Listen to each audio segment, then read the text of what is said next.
Time change, brain fog.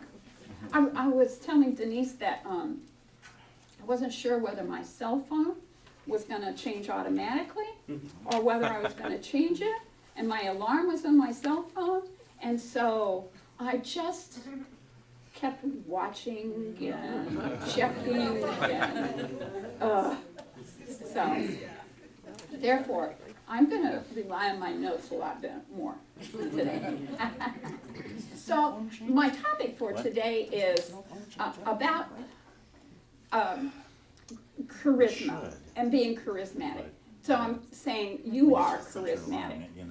And I have called this to my attention because I wasn't actually sure what charismatic spirituality was. So I took a look at it. And what I discovered was there's very little difference really, or there's a commingling between personal charisma and the whole concept of the spiritual charismatic movement. So it can be defined in a secular way, and it can also be defined in a spiritual way. The word charismatic is derived from the Greek word charisma, which means gifts. And actually magnetic is a synonym of charismatic. So someone who is charismatic is said to be magnetic. And we can think of a lot of people that we would call charismatic, who have gifts and who are magnetic in their personality. Jesus, I think we can unequivocally agree, was a charismatic person. You don't have a 2,000-year influence in the world without having something going for you. And I think also the Dalai Lama and Nelson Mandela and Gandhi are examples of charismatic personalities. But here's what I find interesting, and I also believe Ernest Holmes was charismatic too. We have TV videos of him early on, and he was just such a charmer. But what's interesting, I believe, is that who I consider charismatic is not necessarily who someone else would consider charismatic. So it's really on a personal basis. And I think a lot of people considered James Jones charismatic and Charles Manson as charismatic. Me, not so much. But there was something magnetic about their personalities that caused people to want to follow them. And so in this community, we speak about positive spiritual qualities, and we've talked about them actually last month a lot. And those are qualities that are spiritual and also can be considered personal qualities of someone who is magnetic, who has a magnetic personality or a charismatic personality. The first one is self-confidence. And to own a room, to step into a room and be present, to own the room, demonstrates a lot of self-confidence. So someone who is charismatic or has a magnetic personality is filled with self-confidence, and they feel comfortable with who they are. They like themselves, and they are their own person, despite any social criticisms that they may encounter. They're absolutely confident, and they're certain, and they like themselves. So those are qualities of a charismatic person. Now, this is what we talked about last month a lot, and someone who is charismatic or has a magnetic sort of personality is a good listener. They talked about Bill Clinton. If you were to meet Bill Clinton, and I don't care what your political viewpoint is about this, but he had something going for him, obviously. But when he had a conversation with someone, and also the Dalai Lama, and also Pope Francis, having a conversation with one of those people was to be the only person in their consciousness. To have a conversation with someone like that is to be the only one present. They're not watching the crowd to see who else that they can chat with. They're not paying attention to anything else.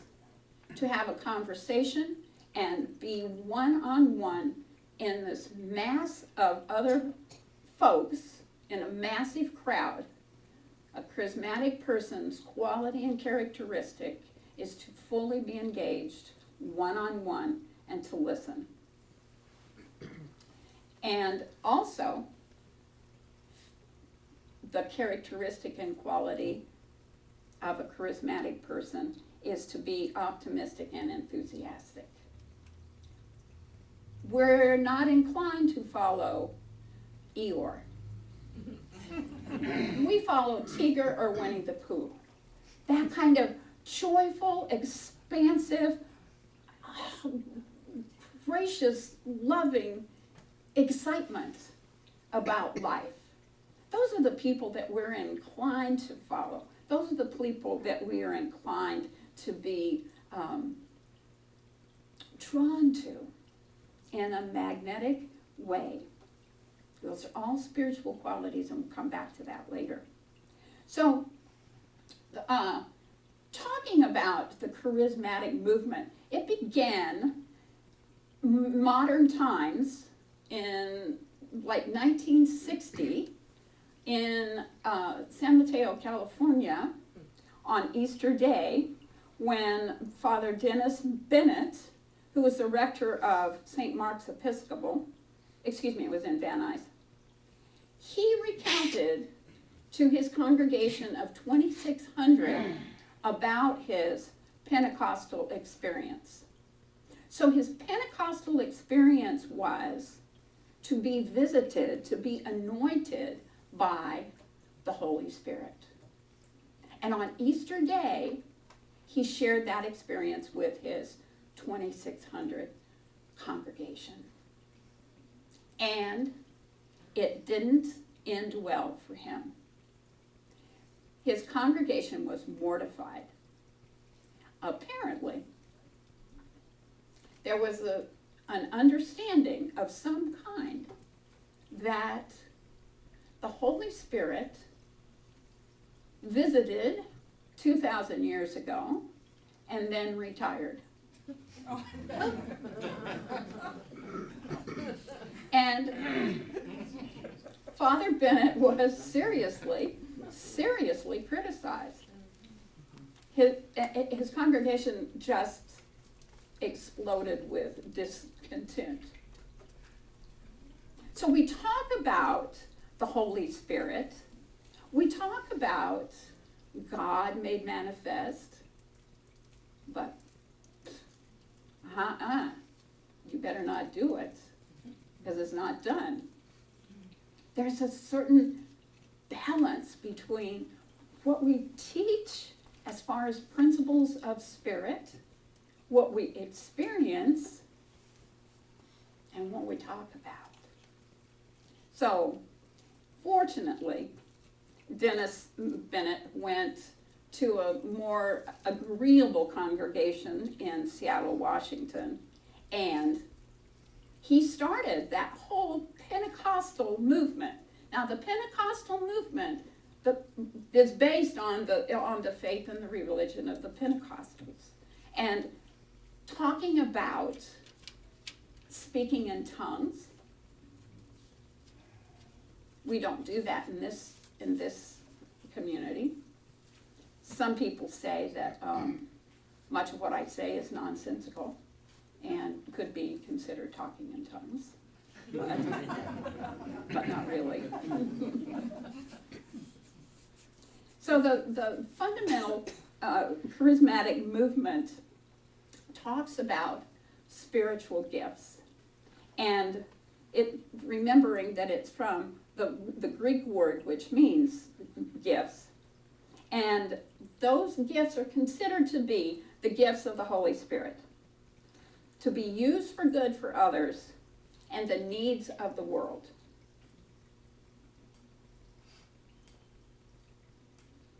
I want you to just listen to that. The Pentecostal gifts are gifts of the Holy Spirit to be used for the good of others and the needs of the world. So, in the religious sense, the Merriman Dictionary says the term charismatic is used to describe religious groups whose members believe they can communicate directly with God to receive help and guidance, and they have the power to heal others.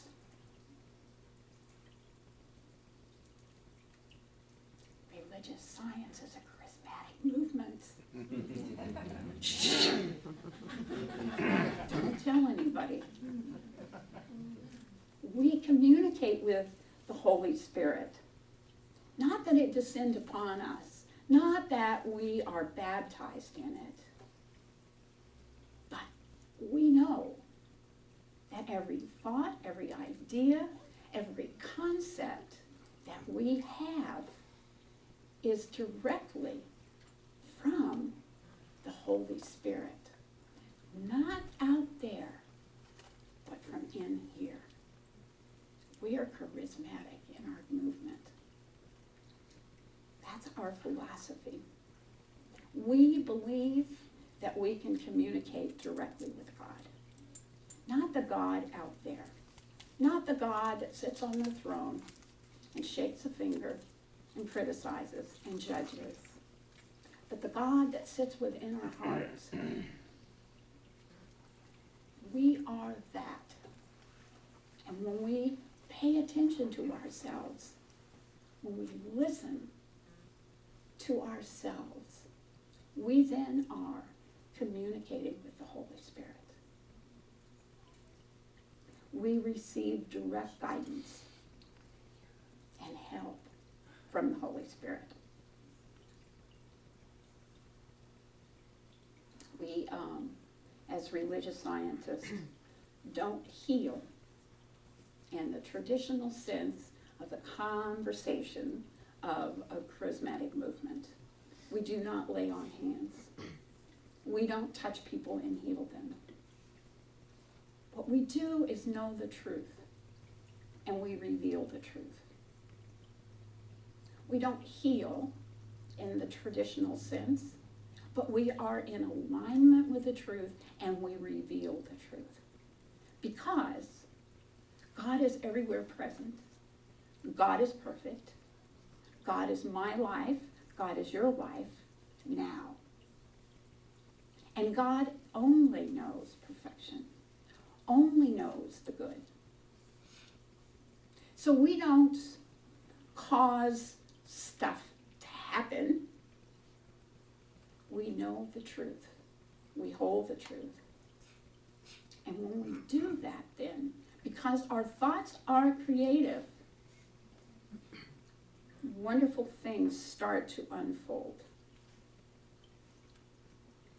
If I am ill, then when I know the truth, that God knows no illness, I am reminded of that. My body and cells are reminded of that. And any illusion that I have otherwise dissipates and disappears. We don't heal, we reveal. There's nothing to be fixed. So, in religious science, we call the Holy Spirit the Holy Comforter. And Ernest said this. Ernest Holmes, our founder, said this.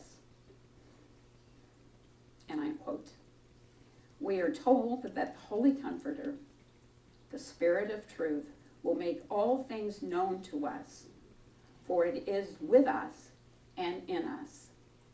No more comprehensive statement could be made. The Spirit of truth is in all people, not just Jesus alone, but unto all alike. Again, the revelation of self to the self. A divine awakening to the eternal reality, inhabiting eternity and finding its abiding place in time through our own natures. As the Holy Comforter comes, it makes all things known to us. Intuition is the speech of the Comforter. End of quote. So when we get those intuitive hits, we are being tapped by the Holy Comforter.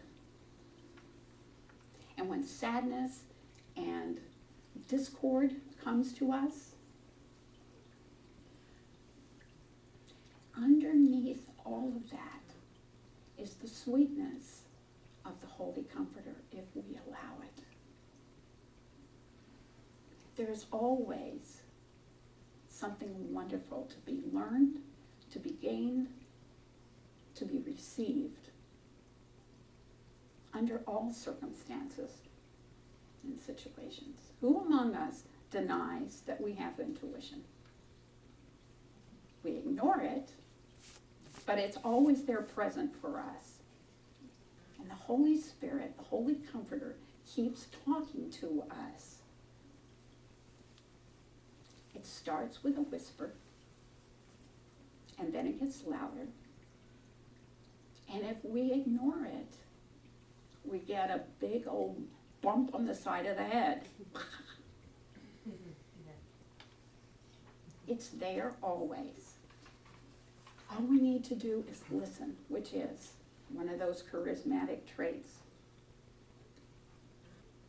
Remember that I said early on that charismatic is said to be magnetic? In religious science, we call that the law of attraction. When we are using our magnetic qualities, we are using the law of attraction. Ernest says this: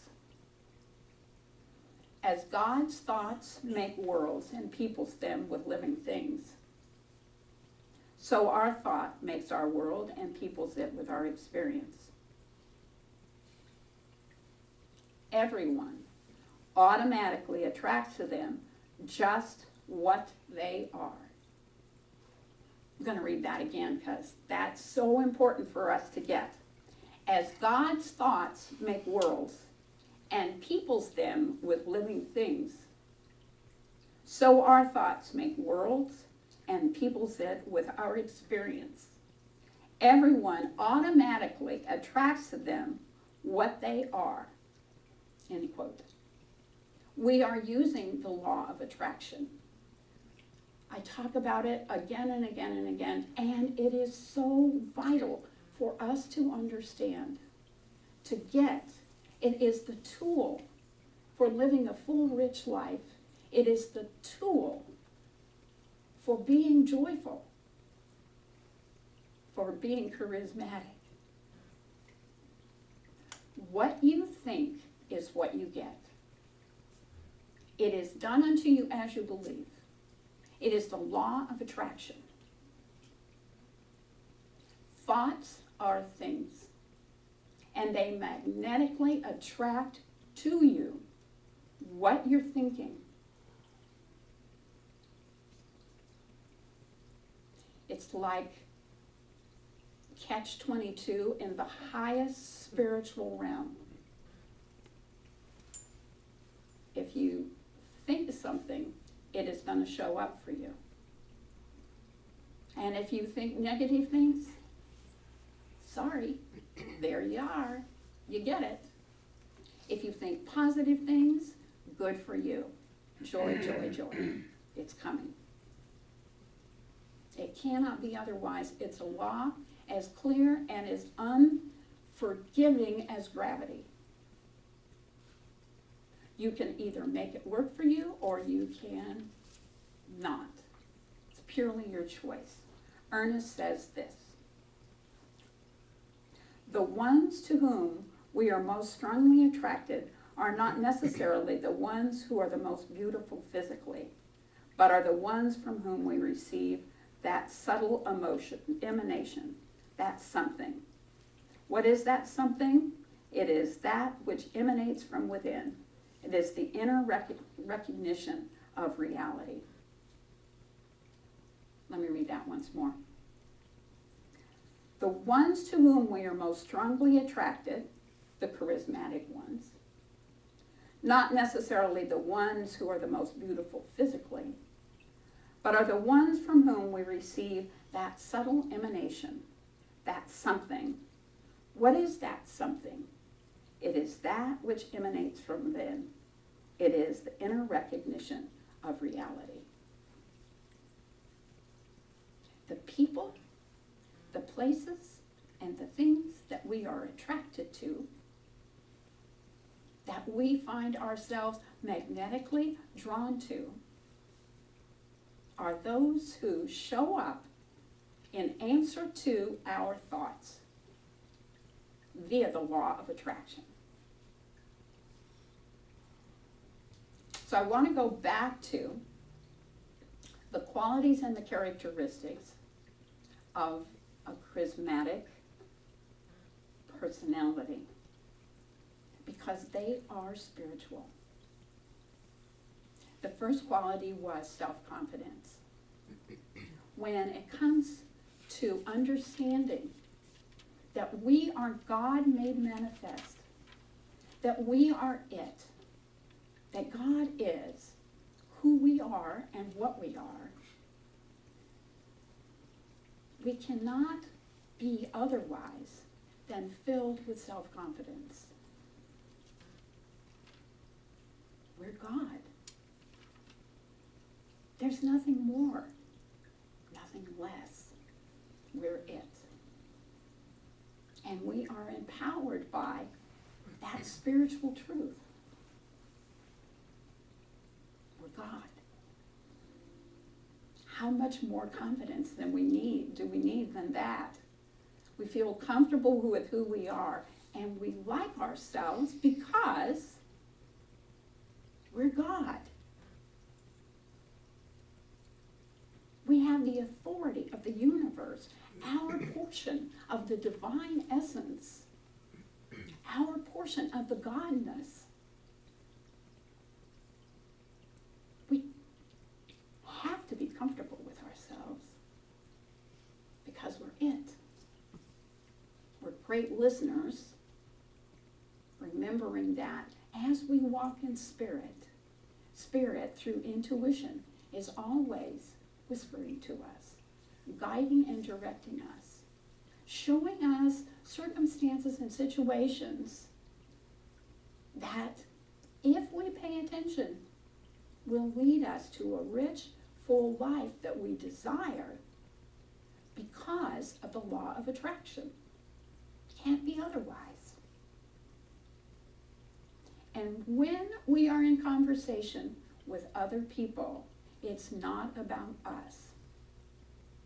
It is that namaste quality. The God in me acknowledges and recognizes the God in you. I give you my full attention as I give God my full attention. The God in me acknowledges and recognizes the God in you. I celebrate who you are and what you are. I give you my full attention as I give God my full attention. And we're optimistic, enthusiastic because of the law of attraction. The more we practice and understand the law of attraction, the more our life becomes worthy of optimism and enthusiasm. When we use the law of attraction knowingly, with consciousness, then we can be the fullest and richest expression of who we are. And we can do that joyfully with expectation. So when I say that as religious scientists, you are charismatic. I mean it literally. You are visited by the Holy Spirit. You have the gifts and the power to reveal health, to reveal abundance, to reveal joy and enthusiasm. You're it. You're charismatic. And the God in me acknowledges the God in you. I love each one of you because you are God. Namaste. Namaste. I'd like to invite the practitioners to stand and hold the consciousness with me as we join in prayer.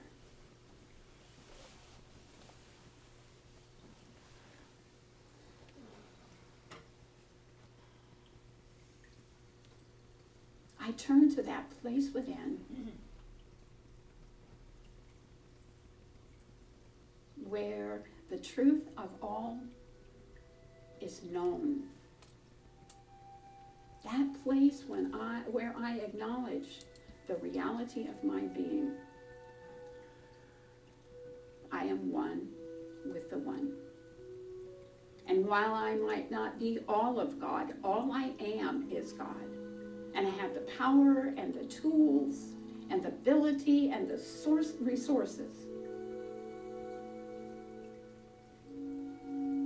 of God. I create my life and I create my world. And as I look around and I see how my life and my world are showing up, I can judge for myself without criticism how I am in alignment and in harmony with the divine spirit, the Holy Comforter. And from this place, I know only good. I acknowledge and I recognize only good. And therefore, only good shows up. I can judge it otherwise. I can evaluate it through a filter of negativity. But the truth of the matter is, my life is exactly what I expect it to be. The circumstances of my life are exactly what I deserve. It cannot be otherwise.